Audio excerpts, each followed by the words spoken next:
सभी को प्रणाम। मैं संगीता कुशवाहा, कन्नौज, उत्तर प्रदेश से आप सभी से अपने मेडिटेशन के संबंध में थोड़ी बातचीत करना चाहती हूँ। मैंने एक बार देव परिवार पे मेडिटेशन का कैंप के बारे में सुना था और देखा, तो मैंने उसको ज्वाइन किया, जहाँ से मेरी मुलाकात श्रीप्रिया काउंसलिंग के से कांटेक्ट में हुई और वहाँ से मुझे काफ़ी सही लगा कि यहाँ से करना चाहिए, कुछ करना चाहिए, कुछ हो सकता है। मेडिटेशन तो मैं बहुत दिनों से कर रही थी, लेकिन मेरा मेडिटेशन में मन नहीं लग रहा था और कंसंट्रेट ही नहीं होता था। कभी इधर दिमाग भटकता था, कभी उधर भटक जाता था।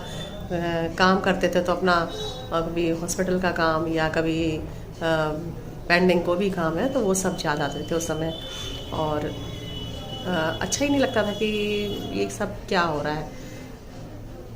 लेकिन जब मेडिटेशन ये प्रॉपरली शुरू किया तब लगा कि नहीं, हाँ, कुछ फ़ायदा हो रहा है। और इस संबंध में मैंने फिर इला जी से बात करी और उन्होंने मुझे इसके बारे में ठीक से गाइड किया। तो और उन्होंने उसके लिए कुछ मेडिटेशंस भी स्टार्ट कराए, कुछ करने का तरीका बताया, जिससे लगा कि हाँ, फ़ायदा हो रहा है। दूसरा एक कारण था कि बच्चों की तरफ से भी थोड़ा सा परेशान रहती थी, क्योंकि मैंने अपने जब बच्चे छोटे थे तो वर्किंग टाइम में मैंने बच्चों को टाइम नहीं दिया, और उस चीज़ का भी एक अंदर से रहता था कि जो उस समय माँ बाप की बच्चों को जब ज़्यादा ज़रूरत होती है, हमने वो समय नहीं दिया, और अंदर से गिल्टी भी लगती थी। दूसरा, जब वो लोग कुछ कहते थे तो उनकी बात भी मेरे को गुस्सा अंदर से चिड़चिड़ी मचती थी, या वो सुन नहीं रहे तो ख़राब लगता था। और इस चक्कर में हम बच्चों को कई बार डांट भी देते हैं, वही चीज़ मेरे साथ भी होती थी। और लगता था कि बच्चे तो बहुत सुनते ही नहीं हैं, औरों के बच्चे तो बहुत आगे आगे निकल रहे हैं, बड़े आज्ञाकारी, बड़े अच्छे हैं, और हमारे बच्चे तो कुछ सुनते ही नहीं हैं। तो लेकिन जब उन्होंने श्रीप्रिया काउंसलिंग से बच्चों के रिलेटेड जो मेडिटेशन कराया, उससे पता चला कि नहीं, ये सब चीज़ें हमारे अंदर होती हैं, हमारी ही कमियां होती हैं, हमारी ही सोच उसके लिए गलत होती है, और हमें अपने को सुधारने की ज़्यादा ज़रूरत है। और जब उसको देखना शुरू किया तो पता चला कि नहीं, बच्चे वास्तव में दिव्य होते हैं। और उन्होंने जैसा बताया मेडिटेशन में भी कि बच्चे एक दिव्य आत्मा होते हैं और उनमें वो अपने हिसाब से सही काम कर रहे होते हैं।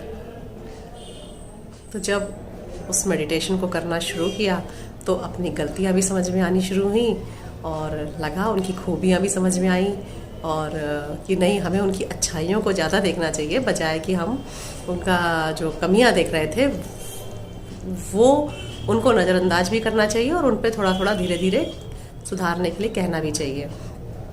और उसके बाद से उनकी खूबियां नज़र आईं और लगा कि हाँ, वास्तव में मेरे बच्चे बहुत अच्छे हैं, और उनके अंदर वो दिव्य आत्माएं भी हैं जिसके लिए मेडिटेशन में बताया भी गया है। और तब से उनके प्रति मेरा व्यवहार भी मुझे लगता है कि काफ़ी बदला है, सोच बदली है, और शायद उन लोगों को भी लगता होगा ऐसा कुछ। और हमें लग रहा है कि हाँ, मेडिटेशन का बहुत इफ़ेक्ट होता है, और अगर उसको हम सही डायरेक्शन में किसी सही गाइडेड किसी के अंडर गाइडेंस में करते हैं तो उसका सही फ़ायदा मिलता भी है।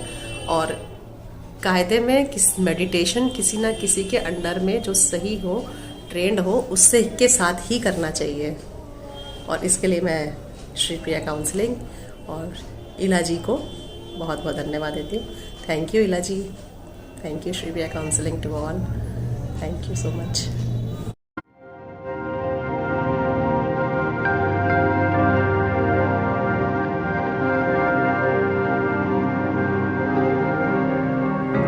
हमारे YouTube चैनल को सब्सक्राइब कीजिए और बेल आइकन पर क्लिक कीजिए, ताकि आने वाली सभी वीडियो की नोटिफिकेशन आपको मिलती रहे। आप सभी को बहुत बहुत थैंक यू।